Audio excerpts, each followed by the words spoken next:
The Agenda with Steve Paikin is made possible through generous philanthropic contributions from viewers like you. Thank you for supporting TVO's journalism. This week alone, Ontario's police watchdog was called to 3 separate shootings, 1 fatal. Tonight we'll examine what role they're expected to play and whether their oversight is effective. Then our Ontario House brings us the story of one Hamiltonian who was celebrated during Black History Month. And from understanding long COVID to the Peel District School Board's plan to combat discrimination, we've got the Agenda's Week in Review. It's Friday, March 3rd, and that's all coming up on the agenda.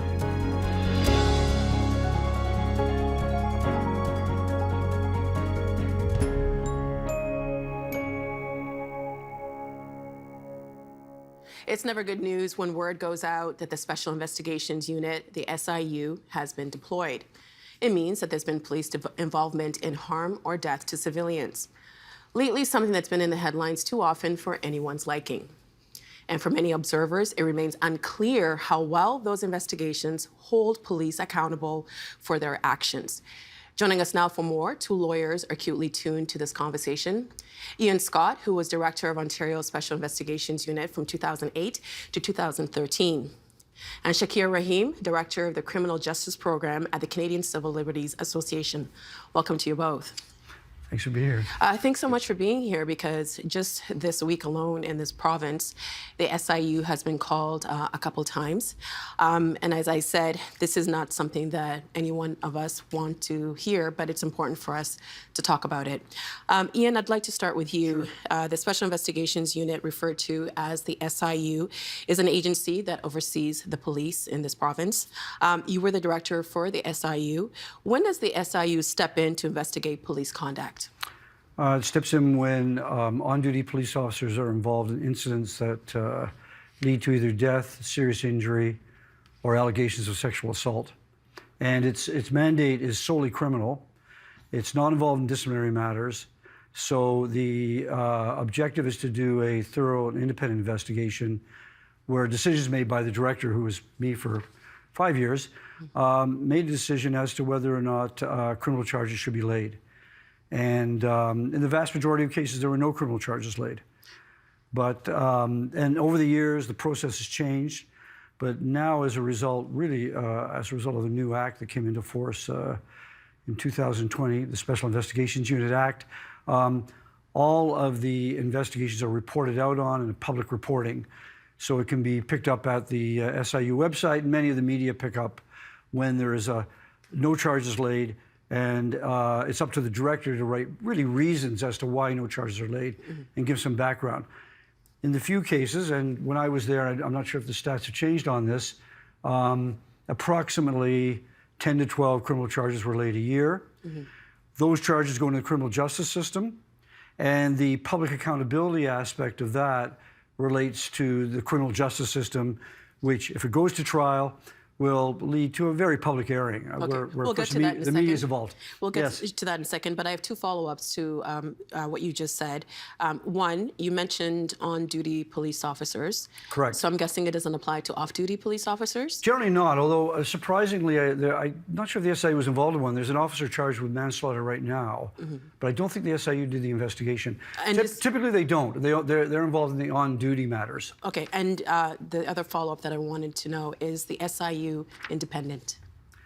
Well, I think it is. I mean, and the new act has entrenched more independence by, first of all, having a separate standalone act as opposed to part of the prior act, which is called the Police Services Act. The director now is an ordinary counsel for a 5-year non-renewable term, which means that for that 5-year period, it'd be very, very difficult to get rid of them. My personal view is they should take the next step, and they should make it an office of the legislature, much like, say, the Ombudsman or the Privacy Commissioner. So there's no partisanship or anything like that? Yeah, there's no possibility of political interference. I mean, when I was there, basically I was left to my own. The government didn't really want to have a whole lot to do with me when I was there for my 5 years. We'll get into that for just a second. But Shakir, I don't know if a lot of people understand what the mandate of the SIU is. For me, I thought that it was made up of all former police officers. The structure of the SIU includes investigators, some of which were formerly police officers. There has been criticism in the past of having officers investigating other officers. What's your view? Well, I think there has been a clear concern from communities that are disproportionately affected by police violence that having former police officers comprise the majority of the SIU's investigators is an issue for them. And a few years ago, there was a report that was commissioned by the government and conducted by Justice Michael Tulloch, who's now the Chief Justice of Ontario. And in that report at the time in 2017, 67% of the investigators of the SIU were former police officers. And so it does remain an issue for a lot of communities affected by police violence that there isn't a more diverse set of investigative backgrounds represented on the SIU's investigative Which force. communities are you talking about? We're talking about the Black community, the Indigenous community, and the different intersections that exist there as well. So people who may have mental health issues and other groups that disproportionately come into contact with police. Is that a fair criticism, Ian? Well, it's a... Or concern, perhaps? Well, it's a vexing issue because for the first 10 years of the SIU's existence, the big attack was it was incompetent. It couldn't do these investigations. We have to remember we're looking at, in some cases, homicide investigations. For example, in the Samuel team case where I laid that charge, that ended up being a murder case. Can you let us know, remind us what the Samuel team case was? The Samuel team case was the fellow who was shot on the streetcar in Toronto in 2013. He was young, too. I think he was 18 or something? Yeah, I believe it. Yes, I think he was about 18 or 19, by a Toronto police officer named James Forcillo. He was ultimately convicted of attempted murder. But if these are going to go to trial, they have to withstand the scrutiny that'll exist in a courtroom. So where do you get those kind of skills? Well, you know, the natural basis for those kind of skills are people that have that kind of prior experience. It's difficult to find outside of the policing community. So over time, I think what has happened is there has been training of those that do not have a police background. And right now, I believe in the SIU, there are 16 full-time investigators. 10 do not have a policing background, or sorry, 10 do have 10 do not have a policing background, 6 do. Now, there are other groups in the SIU that are involved in investigations, forensics, for example. They're almost all former police officers because it's very, very difficult to get that kind of training. You can train people over time, which is ultimately what the SIU has done over a period of 30-odd years. But training aside, I think the concern might be that how do you investigate people, like you were doing the same job? Yes. I don't want to use the word bias, but maybe you might not judge them as harshly as other people. People dying might be, maybe there's a perception, there should be a perception that if someone dies, there should be, a police officer should be held to a higher scrutiny than the regular public, no? Well, it's a fair comment that there's the perception of bias in those circumstances. But I think ultimately what you need is a mix here. You need a mix of competence as well as community representatives. And certainly when I was there, I was trying to encourage that. There were full-time investigators being hired when I was there, and I made an effort to make sure that they came from a non-policing background.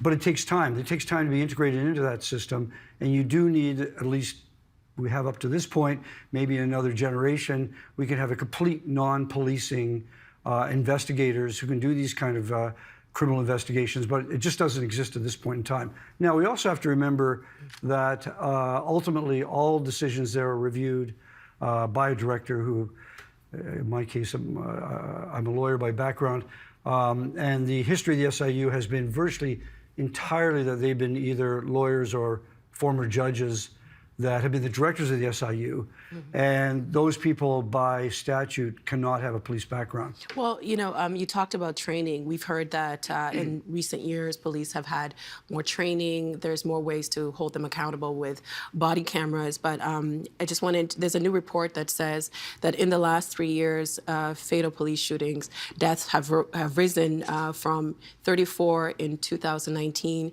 to 69 last year, the highest on record. So if there is more training, there is more knowledge, there is more awareness, why is it getting worse? Shakir, I want to hear from you. Sure. Well, Nam, I think one of the issues is that there is an absence of that training being perceived as and actually being effective. So in the past several years, there have been a number of reports and inquiries that have examined this issue of, do the police effectively use de-escalation tactics? Do the police respond appropriately to people experiencing mental health issues? The Toronto Police Service conducted a review by former Supreme Court Justice Frank Iacobucci. There was an inquest after the police shooting of Andrew Loku, where charges were not laid by the SIU, who was a person who was experiencing mental health issues. And these reports have repeatedly found that there is an urgent need to improve the use of de-escalation and training of how the police deal with people in mental health crises. So there's a long way to go, I would say, before we can really say the police are acting with the necessary competence to deal with those kinds of situations. And later on, I'm happy to speak a little bit about how I think that issue also fits into the lack of public confidence in the SIU as it relates to some of its charging decisions. Okay, I want to come back to that, but I wanted to give the audience and for us to get a better understanding of how many cases we are talking about. There have been some changes to the SIU since it was created in 1990. It now publicly, as you mentioned, posts its investigations and charges. Let's bring in these numbers. In 2022, there were 333 cases being investigated, 279 were closed, and in 6 cases, charges were laid. In 2021, there were 431 cases, so 2022 seems as if it got a little bit better. But in 2021, 405 of those cases were closed and 13 charges were laid. Ian, coming back to you on this one, the charges in these cases also include custodial injury to sexual assault allegations. When we talk about public confidence, from an outside perspective, the number of charges seems low compared to the number of investigations. Why is the rate of charges so low? Well, I think the rate is low because of the mandate of policing. And policing, by its very nature, is involved in the non-consensual use of force. These are the group that we expect in our society to enforce the law. But we should also hold them to a higher responsibility, no? Well, indeed, we should hold them to a thorough and independent investigation. In terms of the criminal context, and we have to remember the SIU's mandate is solely criminal. It's not disciplinary, it's not misconduct, and it's not training. These are issues which can, I think, be very important in terms of reducing the number of incidents involving serious injury and death. But when they happen, and indeed they do happen, as we see from those stats, the SIU's mandate is to do that thorough independent investigation and determine whether or not criminal charges should be laid as a result. Now, the standard for criminal charges doesn't vary. It doesn't matter who you are. The standard for the laying of charges is reasonable grounds to believe a criminal offense took place. I'm personally of the view that we ought not to tinker or tamper with the standard of the laying of criminal charges. Even if you decide you're going to lay more charges against police officers because you want a higher degree of scrutiny within the criminal courts, it's simply not going to work when it goes into the criminal justice system. You have prosecutors going to review cases before they go to trial. And then if they do go to trial, you've got judges and juries who are going to be instructed on the law and told that the law does not apply in situations where the charge should not have been laid in the first place. So the standard is reasonable grounds. That's the sort of filter that all of these have to go through.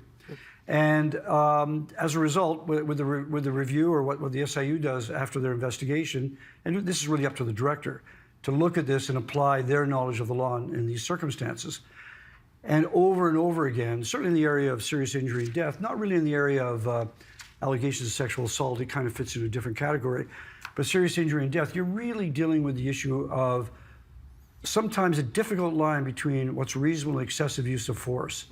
Well, I mean, because I think when we all want justice, right? But what you just explained was that even if these charges are brought forward, the process, I guess, the red tape might also end up with the same conclusion. Shakir, those numbers, when you look at 2023, 333 cases investigated, 6 cases, charges were laid, only 6. In 2021, 431 cases, 13 charges were laid. When we talk about public confidence, how do you think the public or different communities perceive the number of charges?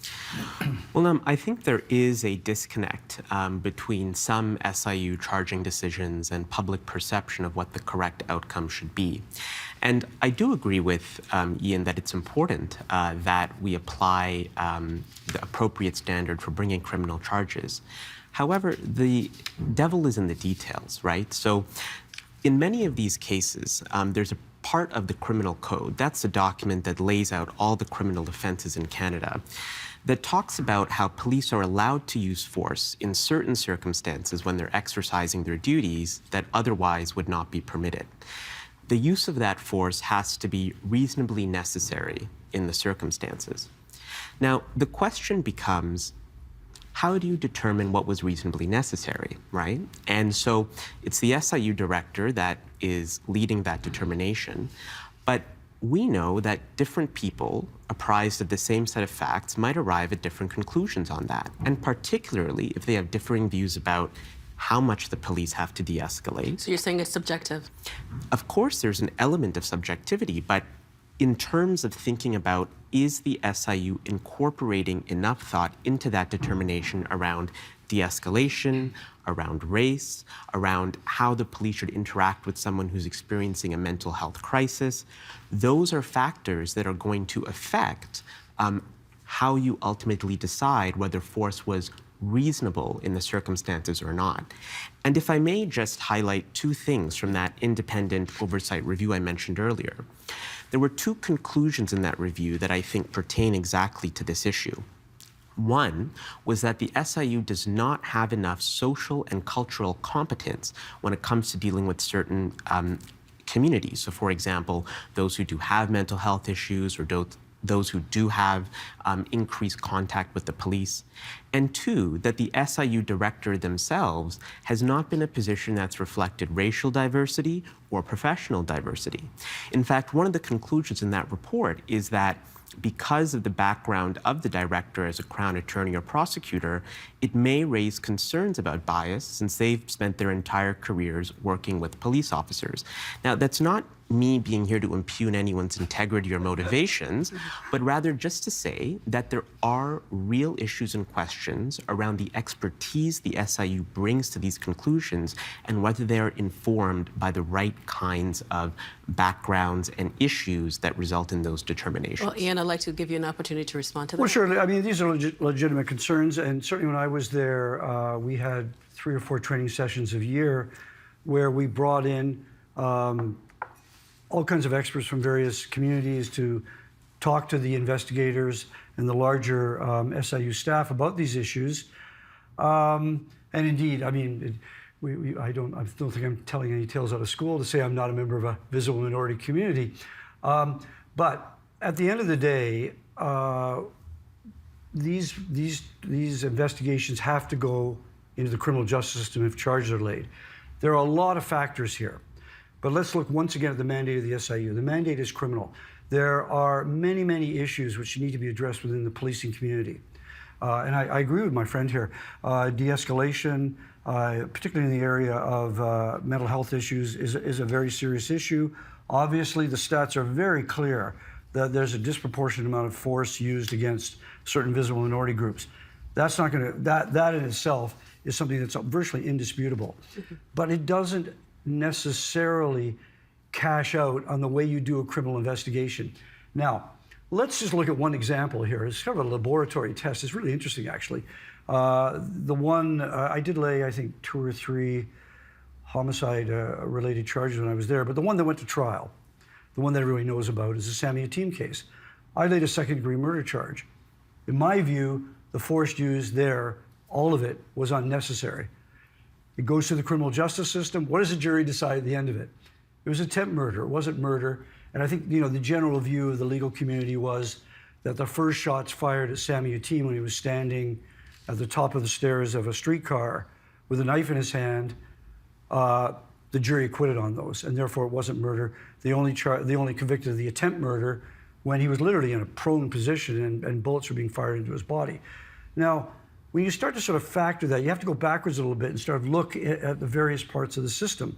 It makes you realize the degree of scrutiny that charges that are laid by the SIU go through in the criminal justice system. So I'm not troubled by the decisions I made in terms of reasonable grounds when I was there. I think it's important, though, for any director who's there to consider the bigger picture of the criminal justice system. Understood, but I think I'm trying to figure out how to ask this question. Because, again, we're talking about process and procedure. Indeed. But with certain communities, it's not a feeling, it's the data backs it up, right? It does. We do have the data to back it up. A recent report showed that Black and Indigenous people accounted for 25% of the fatal police shootings where the race of the victim was known. So, moving beyond, I guess, the procedure part of it, isn't it important to, if you are investigating these crimes against that are being committed against certain communities, alleged crimes? Yes. Is it important to acknowledge that bias could lead to someone losing their life?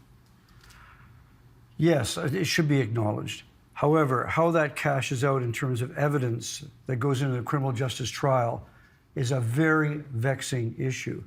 And it's one that the SI unit itself cannot address in its entirety. Then what do you need? Well, what you need is, you've got to go backwards. You've got to go back into looking at policing in a much more generalized sense before you get to one of the ultimate forms of accountability, which in our society is a criminal justice system. Well, let me ask Shakir the same question. If the SIU aren't able to do the function that they're supposed to do for certain communities, I hope I'm not saying it in the wrong way, then what else is needed? What else is needed? What's the missing piece? Yeah, I guess that's what I want. I think first it's important to remember the SIU emerged in part because of the calls of those communities. So when we think about who the SIU is serving and why, and we think about the role of the criminal justice system, it's important that we don't forget who called for its creation and who's continued to put pressure on the organization to fulfill that mandate. I don't think that there is a inherent inability to find the place in procedure in all of these standards to ensure that there is accountability. Let me give you some very concrete examples. Maybe it's the case when the SIU director is making this determination that there is more active involvement in consultation with subject matter experts in de-escalation, race, and mental health to inform charging decisions. Maybe some of those considerations and consultations could be reflected in the report that the SIU director issues. Maybe when there are cases where there isn't a charge laid and there is significant community uproar, there's better communication and dialogue with affected communities to understand their perspectives. Maybe in the number of different inquests, reports, recommendations that have come out, there's explicit considerations of recommendations that have been made specific to what constitutes a reasonable and appropriate use of force. So there is an ability within procedure, within the standards of the criminal justice system, to ensure that these issues are appropriately reflected and acted upon. And that's a recognition made by our own courts. Our own courts, in several decisions in the past few years, have made a more explicit recognition of the role of systemic racism in interactions between police and persons who are suspects of crime, of its relevance in examining police conduct. So in a way, the public consciousness is finally catching up to a degree to what communities have been saying all along. It is not an either-or question. It's how do we ensure that the system is in fact serving all of the communities that it is supposed to serve. I should also just point out, in issues of fairness, the Toronto Police Chief last year did acknowledge the discrepancies and how I think the data showed that between the years of 2013 and 2017, Black people in Toronto were nearly 20 times more likely to be fatally shot by police than white people. And the Toronto Police Chief at the time apologized to the community for that. We're running out of time. I have so many questions. So let's just keep our questions really short. I mean, I'll keep my questions short. But Ian, I want to move on because I know you wanted to respond to that, but I'm just going to move on to the next question. Yes. When the SIU is conducting its investigations, there have been some criticism that officers have the right to remain silent, considering the circumstances that an officer is permitted to use a certain level of force. Should that right be waived? Well, let's be careful here. We have to break the categories into the subject officer and the witness officers. What does that mean? What's the difference? The subject officer is the one who, I'm trying to distill things down, used force, shot the gun. They're the subject officer. They are facing potential criminal charges. Witness officers are basically anybody else, all the witnesses at the scene. The witness officers are duty-bound to write up their notes independently and provide their notes to the SIU, and they are compelled to give statements. But they're not under any criminal jeopardy. The subject officer is potentially under criminal jeopardy. And it's a long-standing concept in British common law jurisprudence that you do not have to incriminate yourself. You are not compelled to give evidence against yourself. But what if the evidence gives a bigger picture of what happened? Well, the evidence may well give a bigger picture. I mean, every police officer who's ever done an investigation would love to hear from suspects and the accused. But I mean, I've done defense work. My first advice is don't speak to the police. And because the criminal justice system serves more than one purpose. It's not merely a truth-seeking vehicle. It is in large part that, but it's also one that protects the rights of individuals. And if you want a truth-seeking vehicle, look at inquests or royal inquiries, where anybody can be called, anybody can be compelled to give evidence. But the problem is, and this has been an ongoing issue with the SIU, I personally am of the view that subject officers should not have to be compelled to give evidence or a statement to the SIU. If they give a compelled statement, my view is that no judge is going to accept it as evidence in a trial because it violates the rule against self-incrimination. So what's the point of having the evidence at all? You can't really assess it when you're going to lay a charge. You can't factor it into the equation. It's inadmissible. And right now, subject officers do come in, not all of them, but some do come in. These are voluntary statements, and they could be used in a criminal trial against them. And in fact, I was involved in the case where that happened. Well, Shakir, how can we have an honest conversation about what's happening in policing because there seems to be this societal response that the police are beyond reproach and if they don't have to testify. How can we explore real solutions to make it better if there's a perception that the actions of police shouldn't be questioned? Well, one of the initiatives that the CCLA has actually been advocating for a very long time is ensuring that there are more proactive measures in auditing police conduct and practices. And what I mean by that is once an incident has reached the SIU, force has already been used. Somebody is already injured, right? And that also relies, of course, on that matter being reported up effectively.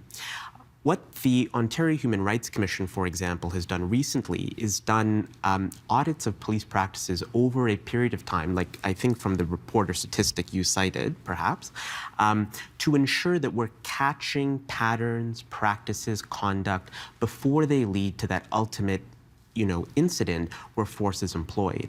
So I think there is a need, whether it's through existing bodies or an independent audit body, for an entity to be actively examining when the police are using force, how that force was used, these issues of race, mental health, and others, and ensuring that problematic conduct is identified before there's a death, before we need another inquiry, before we have another report. I think that's of critical importance, and ensuring that police forces cooperate with those initiatives. Well, Ian, I'm going to give you the last 30 seconds. What would happen if we didn't have the SIU? Well, you go back to what it was like before 1990. It would be other police services investigating other police.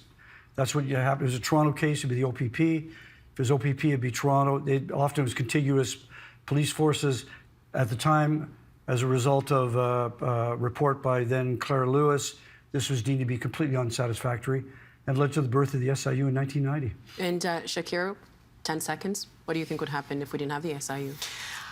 I think that the SIU is necessary. I think that's why communities called for it and have continued to call for it to be improved. The question is, what do we do next to make sure it's actually serving the communities that it's supposed to serve? I feel as if we've just scratched the surface of this conversation. I really appreciate both of you being so generous with your responses. Thank you. We appreciate your time. Thank you very much. Thank you. Thank you very much. Pleasure.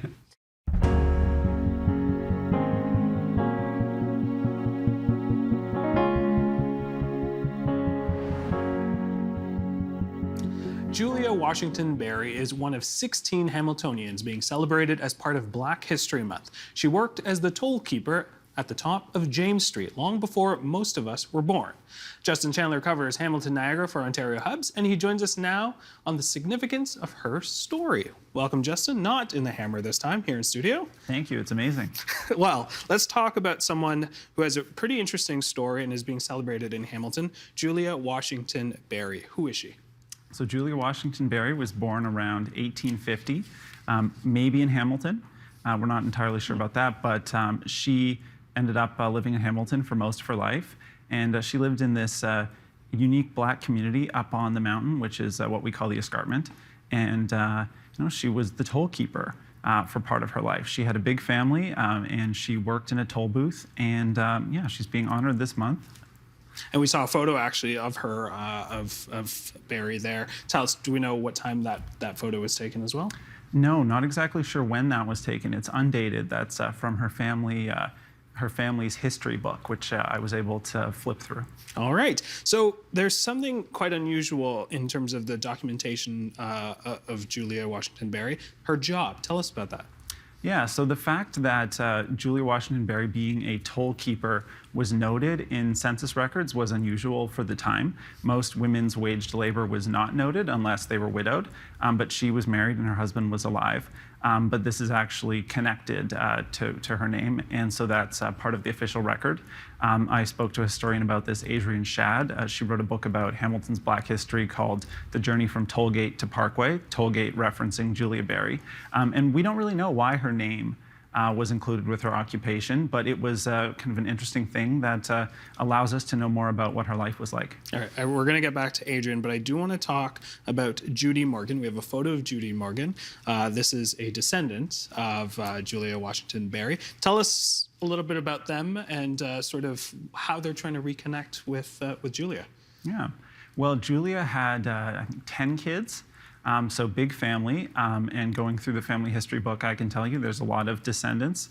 And Judy was who I was able to meet with to go through that and to learn a little bit more and get some of those photos that we saw. She's her great-granddaughter. And interestingly, Judy's father is also being honored this month. He was a reverend in Hamilton, Robert Foster.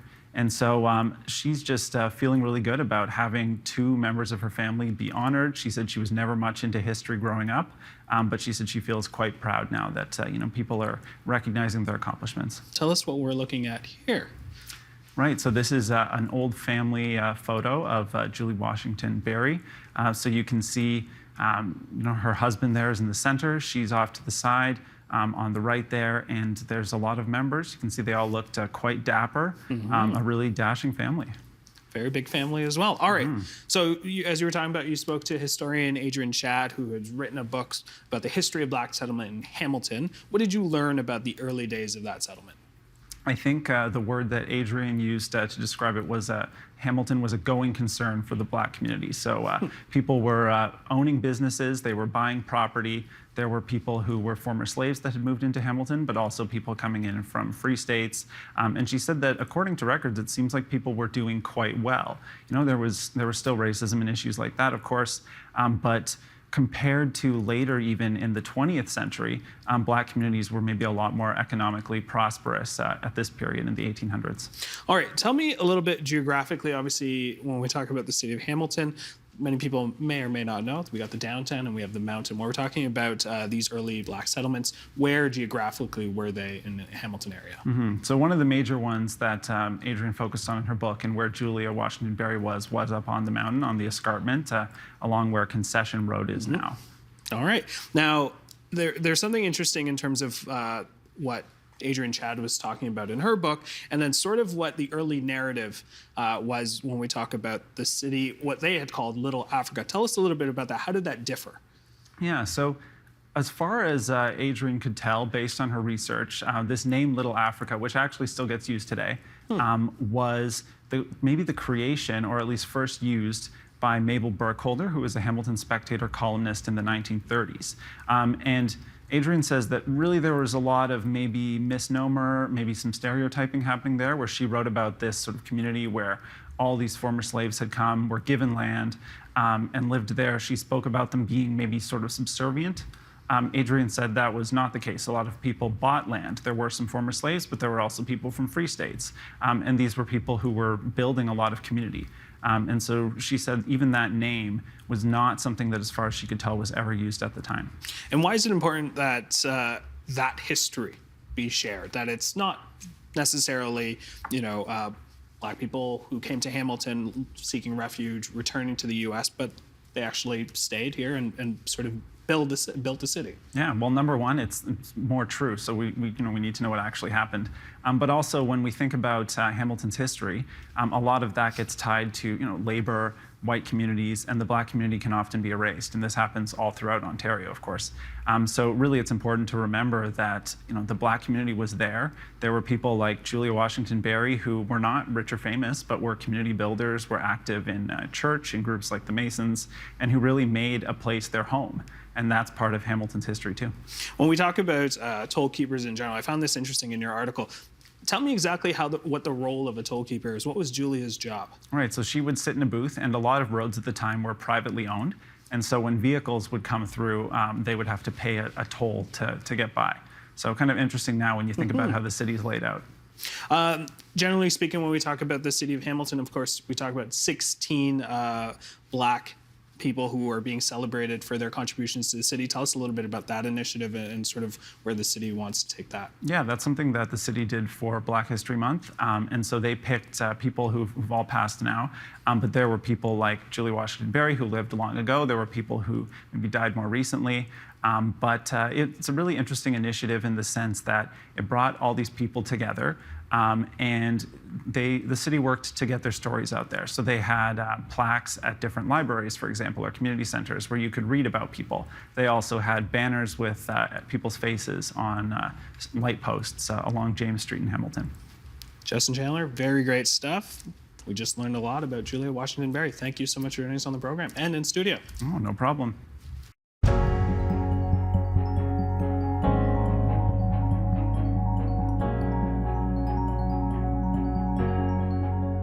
The agenda this week asked what needs to change in our understanding of long COVID, quizzed Ontario Liberals on what it will take to win back voters, and sat down with film critic Tom Ernst about his memoir.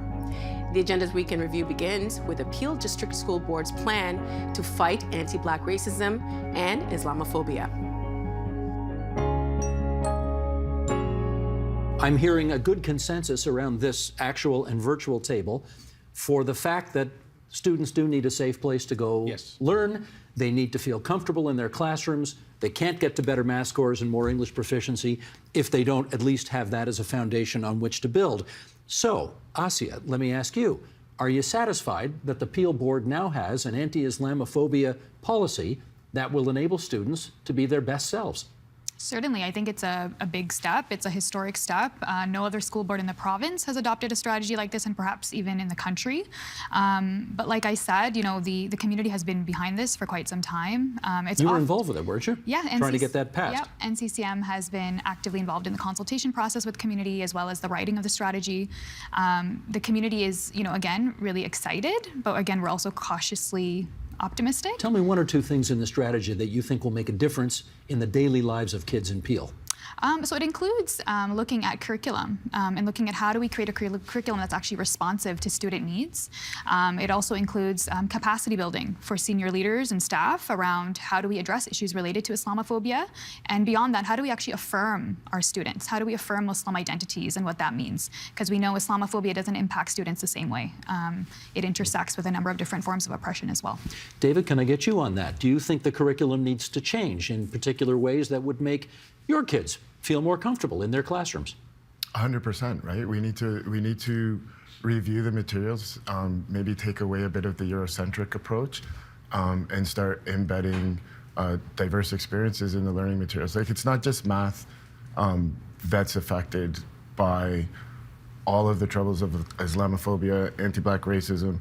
It's students' sense of belonging, it's inclusion, and it's safety, right? And so I think when we start with the curriculum, we look at representation, we look at how students are treated, how they're being disciplined, right? How they're being excluded sometimes, suspended, excluded, and expelled at disproportionate rates. Once we start addressing those things, we'll have kids that perhaps love being in school and develop a lifelong love for their learning. Jamil, let me put that to you. Do you think, given the unique makeup of the student body and the PL board, does there need to be a change in curriculum? Look, if people have ideas on how to better engage students, how to adapt a curriculum to be more relevant to their day-to-day life, their cultural experiences in this country, I think those are all very important. The only thing that I would say is, there's a lot of perhaps being used in the conversation around these things, where we sort of assume that addressing some of these things will lead to some trickle-down benefits in academic performance. There is a lot of research on this, and a lot of it shows that the way that we do instruction around things like math, reading, writing makes a difference. The ratio between teachers and students makes a big difference. There are a lot of things that are about the instruction and delivery of education services that are colorblind, but do make a difference in whether kids of any background would be able to be supported appropriately and learn.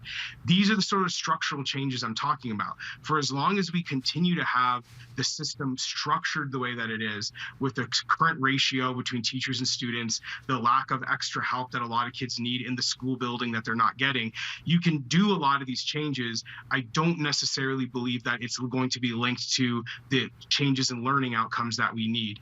And frankly, as long as we continue to allow the Ministry of Education and other policymakers to have us focus on an assumed trickle-down benefit to academics, as opposed to asking for direct and specific policies that will address the academic concerns that parents and communities have, then I think that we're basically allowing for, people in power to kind of get away with not making the changes that I think we know they can make and should make. I should get the chair of the Peel board to respond to that. Yeah, definitely. I personally believe that if we're going to make a difference, we can't put a Band-Aid and what is there. We need to change that.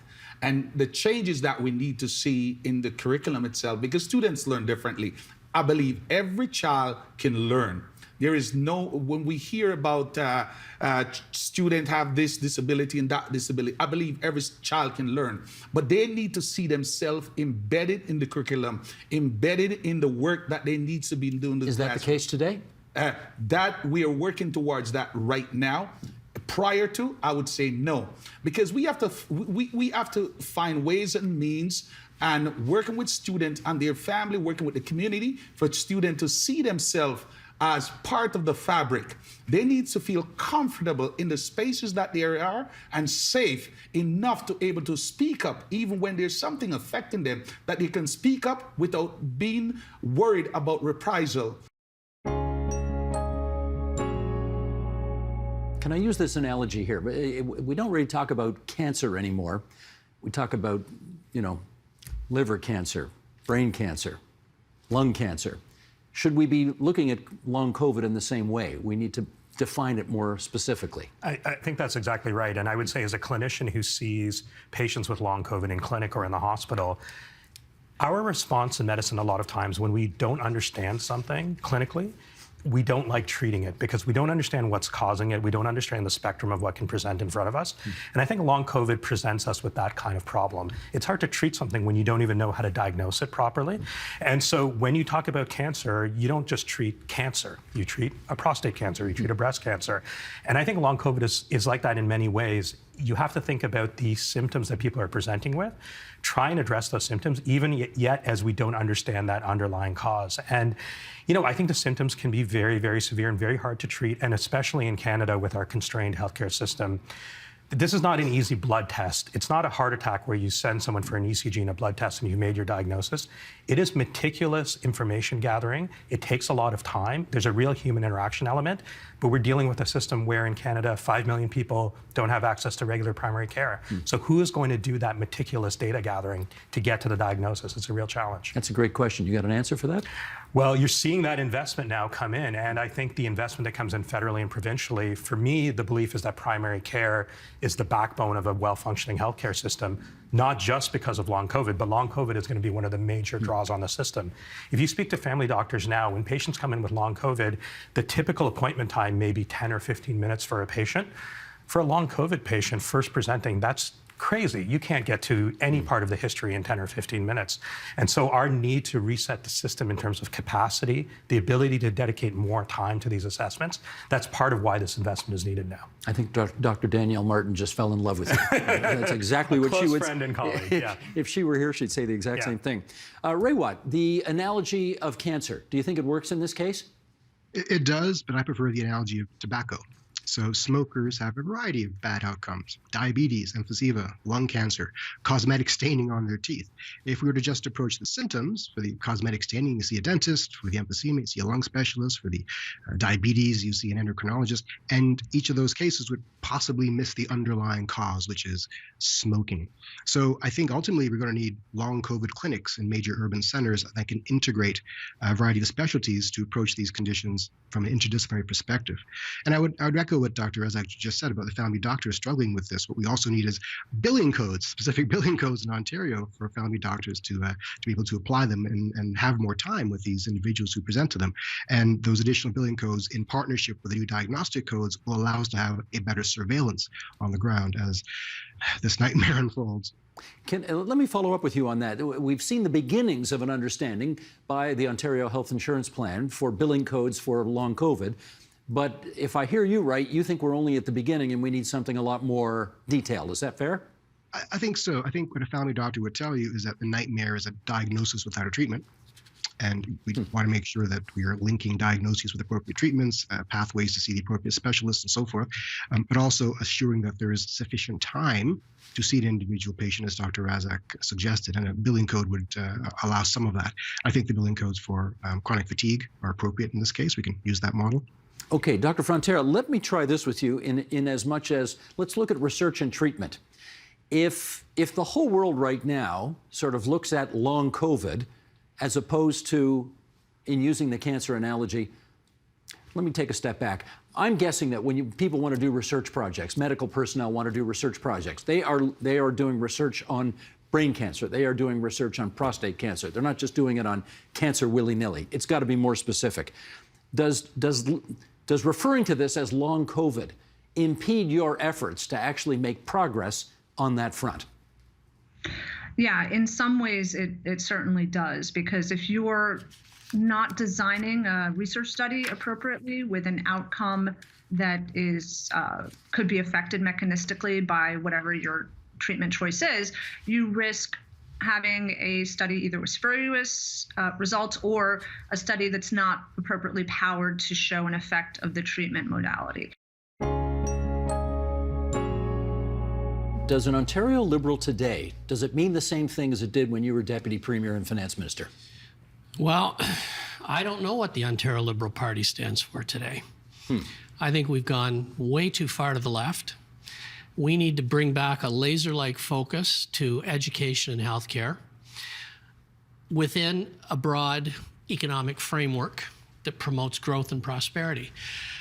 I just hear, in my view, a lot of talk. And it wasn't until we did that in the early 2000s that we got traction. And I think Liberals need to really get their head around where we sit on the political spectrum. If people want New Democrats, they'll vote NDP. If they want Conservatives, they'll vote Conservative. I think a middle of the road party that's progressive and makes economic sense is where we need to be. So I don't know what the party stands for today, and that's, I think, part of what this leadership's going to be about. Starting with this convention, we have to have a full and frank conversation. Jonathan Scott, what does it mean to be an Ontario Liberal today? Well, if you had have asked a staffer in the Dalton McGuinty era, that could have quickly rhymed off practically a mantra that they were hardworking, well-intended people who cared about practical solutions for you and your family. And I think there's still a lot of wisdom in that sort of positioning statement. But I think Mr. Duncan's right. The party has lost its way, and we've lost sight of what the center means in a world where millennials are the largest voting and demographic cohort. We need to define what centrism means as well when we actually have a relatively moderate and relatively popular Conservative premier. I know progressive heads might have exploded, but he's won 2 elections with nearly 2/3 of the seats in the legislature. So what does that mean in 2022 and beyond? I think it has to zero in on the things that people actually care about. Most people don't really care about provincial politics, but they do care about hospitals that work, education that works for their kids, commuting that's a little bit easier, the climate, fiscal and ethical responsibility, and a government that, other than that, largely stays out of their way other than fixing the odd pothole. So I think we have to get back to basics as a party and show that we're focused on people's everyday concerns, as Kate said. And I do think that starts this weekend at the convention, because missing an opportunity to show that the party itself is willing to reform sends the wrong message. Kate, former Premier David Peterson used to talk about the Liberal Party as occupying the radical middle or the activist center.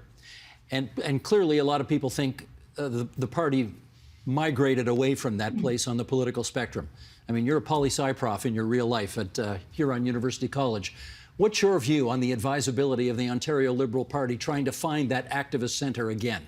I think there's a lot of wisdom in that, but I mean, I will say this is less as a political scientist and more on someone who stood on, thousands and thousands of doorsteps. For most people, they see us somewhere between the Conservatives and the NDP, and certainly we occupy that middle ground. But I tend to think that most people do not think in terms of a nice, neat ideological line. Instead, they're very focused on whatever matters most to them at that moment in time. Their kid's school, their dad being able to get in and get a hip replacement, protecting their planet for their grandchildren. I think we should focus a lot less on sort of some political landscape and where we strategically position, and a lot more on going back and taking a look at our province. A lot has happened in the last few years. People have very significant needs. So what are the opportunities for us to understand those needs and really champion big ideas that people can see will help them? How old were you when the abuse at the hands of your father started? I don't really recall. I've been going by the age of 8 because that's how I could sort of mathematically figure things out, what was going on in the world and what was going on with me. So it could have happened anywhere between 8 and 11 where it started. There are some events I definitely know that it was going on, and one of them was the moon landing. So that is one way, and I was 11 at that time. So that was one way I could sort of chart this, and I knew it happened a few years before that. So I came up with the number 8. At what point did you realize that what was going on with your father was not good? Right away. Right away, from the moment he began, and incidentally, in calling him my father is absolutely accurate, but I have a reluctance to do that. I tend to tell people I grew up without a father.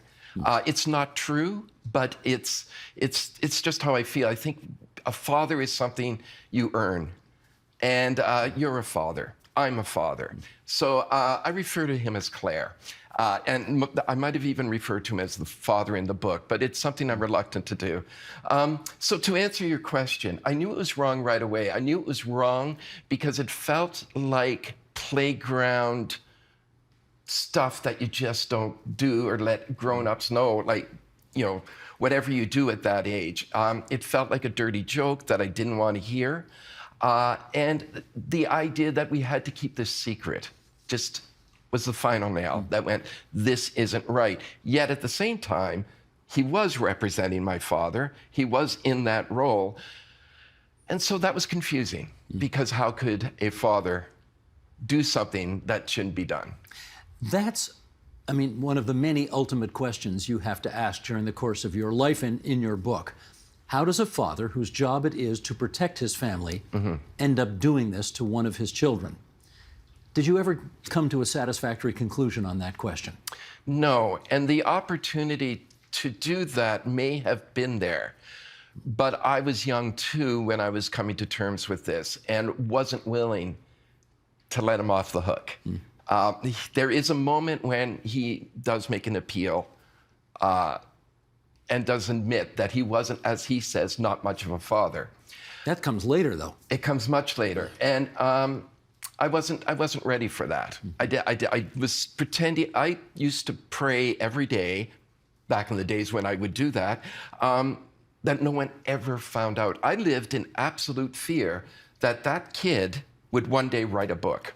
And yet you told somebody. You eventually one day at a restaurant sat down and blurted it out. To my sister. To your sister. Who is one of the most caring, loving women I know, and I feel like if it wasn't for her and her husband, I would be in a much worse place. How old were you when you did that? Told my sister? Yeah. 19. Why did you do it? You'd kept a secret for more than a decade. God knows. You know what? I don't know what motivates me sometimes to do these things. I wasn't in a place that I was telling people. I guess there was just some warmth and connection between my sister and I, something that really made me want to let her know. And I think I underestimated the power of what I was saying, and the shock that it sort of it hit her with. But I did, and I'm glad she's the first person I told. That's just some of what we covered this week. You can find more, including the full conversations, on our website, TVO.org, our YouTube channel at youtube.com/theagenda, or our Twitter feed, twitter.com/theagenda. And that's it for this Friday, March 3rd, 2023. Amid concerns about freedom of the press and access to information in India, Monday will assess the resilience of the world's largest democracy. I'm Nam Kiwanuka. Thanks for watching TVO and for joining us online at tvo.org. Have a great weekend, and Steve will see you on Monday. The Agenda with Steve Paikin is made possible through generous philanthropic contributions from viewers like you. Thank you for supporting TVO's journalism.